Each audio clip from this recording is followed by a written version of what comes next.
안녕하세요. 능경고등학교 역사랑입니다. 이번 시간에는 명나라가 건국된 이후에 명나라 초기를 대표할 수 있는 두 황제인 홍무제와 영락제를 중심으로 수업을 진행해 보도록 하겠습니다. 우리가 지난 시간에 이 원나라에 대해서 배워봤었는데요. 이 원나라는 1271년 쿠빌라이 칸이 개국을 하고 여러 원정을 하고 이후에 이제 쇠퇴를 했다라고 배워봤습니다. 이 쇠퇴의 원인에는 여러 가지가 있지만 첫 번째로 이 티베트 불교인 라마교가 원나라 황실 안에서 크게 유행을 하게 되거든요. 이 라마교 행사를 위해 많은 국가 재정이 투입되게 되자 원나라는 국가 재정에 허덕이게 되고요. 이를 보충하기 위해 백성들의 세금을 거두게 됩니다. 그리고 두 번째로 지폐라고 할 수 있는 이 교초가 남발되게 되거든요. 이에 따라서 원나라 안에 물가가 올라가게 되는 인플레이션 효과가 발생하게 됩니다. 이 두 원인을 중심으로 해서 원나라 내부의 농경민과 한족들의 불만이 크게 올라가게 되거든요. 이러한 와중에 이 백년교도의 난, 다른 말로 홍건적의 난이 발생하게 됩니다. 이 백년교는 미륵의 하생을 기다리는 종교 단체를 할 수 있는데 이들이 붉은 두건을 쓰고 다녔다 해서 홍건적이라고 불리기도 하거든요. 이 홍건적은 우리나라 한국사에도 잠깐 등장하기도 합니다. 이 홍건적이 고려를 공격을 하자 공민왕이 몸을 보호하기 위해 안동으로 피신했다 이런 내용이 나오기도 하거든요. 그때 홍건적이 이 홍건적인데 이 홍건적 안에는 이 주원장이라고 하는 실력자가 크게 활약함에 따라 이 원나라가 점점 쇠퇴를 하게 되고 나중에는 1368년에 이 주원장이 한족 국가인 명나라를 건국을 하게 됩니다. 이 주원장의 어릴 적 시절에 대해서 얘기를 해드리면 주원장은 정말 가난한 농민의 아들로 태어나게 되거든요. 어릴 적 이름은 주중팔이라고 불리기도 했는데 자기 부모님과 형제들이 굶주림과 질병에 걸려서 다 사망을 하게 됩니다. 이렇게 고아가 된 주원장이 환각사라고 하는 절에 들어가서 승려가 되고 탁발승으로 전국을 돌아다니게 되거든요. 이런 와중에 이 홍건적의 난이 발생했다라는 소식을 듣자 25세의 홍건적의 곽자흥이라고 하는 사람의 군대로 들어가게 됩니다. 이 곽자흥 밑에서 크게 활약을 하게 된 주원장의 지위가 나날이 이제 성장하게 되고 나중에는 곽자흥이 사망하고 난 다음에 주원장이 그 뒤를 이어가지고 군대를 이끌게 되거든요. 이후에 여러 군벌인 진우량, 장사성을 물리치고 나중에는 명나라를 건국을 하게 됩니다. 중국 역사에서 특히 또 동아시아의 역사에서 농민 출신 또는 이런 신분이 귀족보다 낮은 출신이 황제 또는 최고 국가의 수장으로 되는 케이스가 거의 없거든요.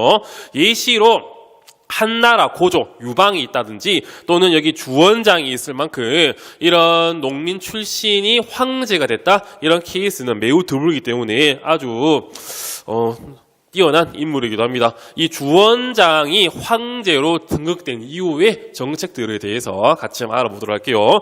이 주원장은 명나라 태조라고 하는 묘호를 가지고 있고요. 또 다른 말로 홍무제라고 불리기도 합니다. 왜 홍무제인가? 이 주원장 때는 이제 1세 1원이라고 해서 황제가 살고 있는 한 시기에는 연호를 딱 한 번만 쓰겠다라고 선포를 하게 되거든요. 그 이전에는 한 황제가 수차례 연호를 바꾸는 그런 상황이 있었는데 홍무제 이후로 청나라 때까지는 이제 자기 한 황제 시대에는 연호를 한 번만 쓰자 이런 걸 함에 따라 명태조 때는 홍무라고 하는 연호를 사용하게 되고 이에 따라서 주원장이 홍무제라고 불리기도 합니다. 뒤에 배울 영락제도 당연히 영락이라고 하는 연호를 썼겠죠. 이런 홍무제의 정책을 보면 먼저 이 홍무제는 난징에서 명나라를 건국을 하게 되거든요. 중원 통일 왕조 중에서 강남에서 건국된 왕조는 하나도 없습니다. 그렇기 때문에 명나라는 강남에서 건국이 된 최초의 중원 통일 왕조라고 하는 의의를 가지고 있고요. 이 홍무제는 이 황제 독재 체제를 강화시켜 나갑니다. 특히 이 문자의 옥이라고 해서 나중에 청나라에도 이 용어가 등장하기도 하는데요.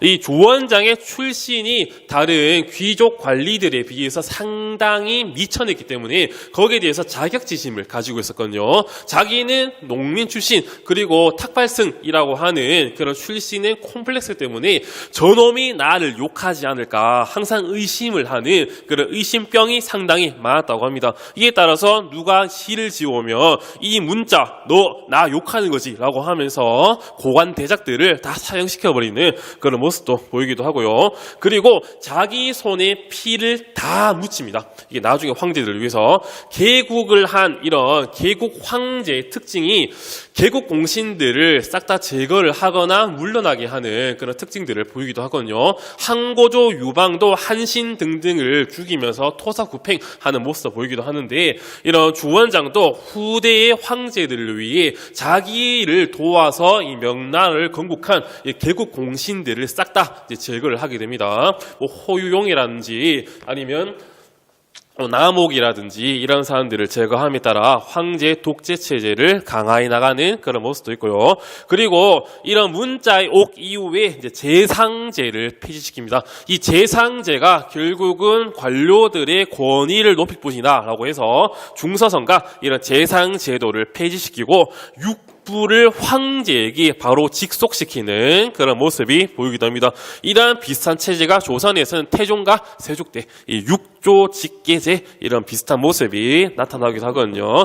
홍무제 때 이런 황제 독재 체제를 강화시키는 모습을 봤다면 그 다음에는 한족의 문화를 회복하기 위해 많은 노력을 하기도 합니다. 먼저 그 이전 원나라의 몽골 풍습을 금지시키기도 하고요. 그리고 성리학을 관학, 이제 국가의 학문으로 이제 제정하기도 합니다. 이 성리학은 나중에 다시 한번 배워보도록 할게요. 그리고 과거제를 다시 한번 더 정비시키는 그런 모습이 보이기도 하고 국가의 법인 이 대명유를 제정하기도 하고요. 그리고 민간에 이 유교를 반포해서 민간에 뿌림으로써 민간에도 유교 윤리를 확산시키고자 하는 그런 노력을 보이기도 합니다. 유교에는 어른을 공경해라 등등 6가지 유교 윤리가 담겨져 있는데 매월 이제 마을 사람들을 한 광장에 불러놓고 한 4회에서 6차례 유교를 읽고 하겠다 이런 말이 나오기도 합니다. 그리고 세 번째로는 이 이갑제라고 하는 제도를 실시하기도 하거든요. 당시 중국의 땅이 매우 넓었기 때문에 한 명 한 명의 관료와 국가 체제가 모든 지방에 침투하기가 상당히 어려웠습니다. 이에 따라서 이 이갑제를 실시함으로써 향촌 질서를 유지하고 그다음에 세금 징수를 원활하게 하려고 하는 그런 모습이 보이기도 하거든요. 돈이 많고 덕이 있는 사람들을 중심으로 해서 이장각 값수로 정하고 이장들을 이제 시간에 따라서 돌려가면서 순번제로 돌리게 하거든요. 이런 이갑제에 실시했다 이런 모습이 보이기도 하고 그 다음에는 엄격한 해금령을 실시하기도 합니다.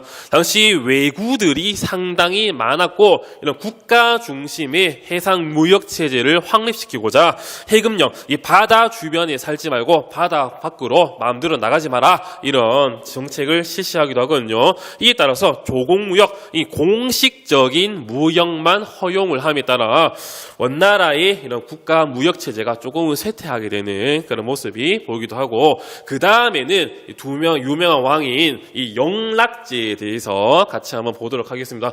이 영락제는 이 주원장의 아들이라고 할 수 있거든요. 당시 이 영락제의 원래 이름은 주체예요. 주체가 정말 실력도 좋고 머리도 좋고 이런 모습이 보이니까 주원장이 때때로 이 주체를 자기의 태자로 삼으려고 했지만 이 주체는 첫째 아들이 아니었거든요. 이에 따라 신하들이 막 반대를 하고 주원장도 눈물 머금고 첫째 아들에게 이제 황태자 자리를 주게 되는데 이 황태자가 어린 나이에 젊은 나이에 요절을 하게 되거든요. 이에 따라서 그 손자인 주윤문이 주원장 이후에 2대 황제 검문제로 즉위를 하게 됩니다. 그런데 주원장이 불시에 이런 화근을 막 부려놨었거든요. 그게 무엇인가? 원나라를 북쪽으로 쫓아냄에 따라 북원이 만들어지게 되는데 이런 몽골족의 공격이 완전히 멈춘 건 아니었거든요. 이에 따라서 황실과 명나라를 보호하기 위해 자기 아들들을 분봉을 하는 봉건제도를 실시하게 됩니다. 근데 중국 역사상 봉건제를 실시한 국가치고는 조용했던 나라가 없었거든요. 마찬가지 자기 아들들을 이제 각각 국가에 이제 분봉을 하게 되는데 특히 이 연왕으로 분봉이 된 주체가 이제 베이징 옛날 원나라의 수도를 이제 맡게 되거든요. 그러다가 그 검문제가 드디어 이 봉건 제후들을 제거하기 위해 하나하나씩 이들을 불러가지고 죽이려고 하거든요. 이 소식을 듣고 위기의식을 느낀 연왕 주체가 결국은 변란을 일으키게 되는데 이 변란을 이 정난의 변이라고 합니다. 이 4년간 지속된 정난의 변에 따라서 결국은 이 난징을 점령을 하고 검문제 자기 조카를 몰아내고 결국은 명나라 성조 영락제로 즉위를 하게 되거든요. 이 즉위한 이후에 이 베이징에다가 이 자금성을 축조하게 됩니다. 자금성은 아직도 이 베이징의 관광 랜드마크라고 할 수 있거든요. 이 명나라 영락제 때 이제 건국 이제 축조된 이후에 청나라까지 이제 황실의 궁궐로 사용되는 이런 자금성입니다. 자금성이 만들어지고 드디어 자기의 근거지인 이 베이징으로 천도를 하는 그런 모습이 보이기도 하고요. 영락제는 여러 원정을 단행을 하게 됩니다. 첫 번째로 북방에 아직 위험 요소로 남아있는 이 몽골을 이제 원정을 하게 되거든요. 이때 영락제가 직접 이 몽골 원정에 5차례나 나가버림으로써 몽골의 여러 부족인 타타르 부족이나 오랴트 부를 북쪽으로 쫓아내버리는 그런 모습도 있고 여진족들도 이때 복속을 지키게 되거든요. 이때 복속된 여진족이 나중에 이제 누르하치에서 눈을 띄어지는 그런 모습들은 나중에 보도록 하겠습니다. 그리고 베트남 즉 대월을 잠시 이제 점령을 하기도 했고요. 그리고 가장 중요한 이 정화의 원정이 있다고 할 수 있습니다. 이 정화는 이슬람계 출신의 환관 출신의 환관. 그런데 영락제 때 봤을 때 자기 아버지 때 해금령을 실시했기 때문에 조공무역 체제가 실시됐다고 하지만 이런 해상 무역이 상당히 침체되어 있는 상황이었거든요. 이에 따라서 이게 조공무역을 확대시키고자 이 정화를 동남아시아, 인도, 특히 동아프리카까지 파견을 하게 됩니다. 영락제는 자기 조카를 몰아낸 찬탈자라는 이미지가 있었기 때문에 주변 국가에게 조공 책봉을 맺음으로써 자기의 명분과 정통 성을 올리려고 하기 위해 이 정화의 원정을 실시하기도 했고요. 또 하나는 이런 조공무역 질서를 재개시키고 확대심으로써 이런 주변 국가와 친선 관계를 맺기 위해 이런 정화의 원정을 하기도 합니다. 이 정화가 갔다 와서 이 기린이라고 하는 동물을 아프리카에서 가져오게 하거든요. 이런 유명한 그림들도 있으니까 알아두시면 되겠습니다. 그리고 영락대전, 성리대전을 해서 성리압 중심의 이런 책들도 편찬하기도 했다. 이런 특징들도 아시면 되겠습니다. 자, 이번 시간에는 명나라의 홍무제 그리고 영락제에 대해서 배워왔었는데요. 다음 시간에는 조선 등등에 대해서 같이 한번 보도록 하겠습니다. 자, 오늘도 수업 열심히 들어주셔서 감사합니다.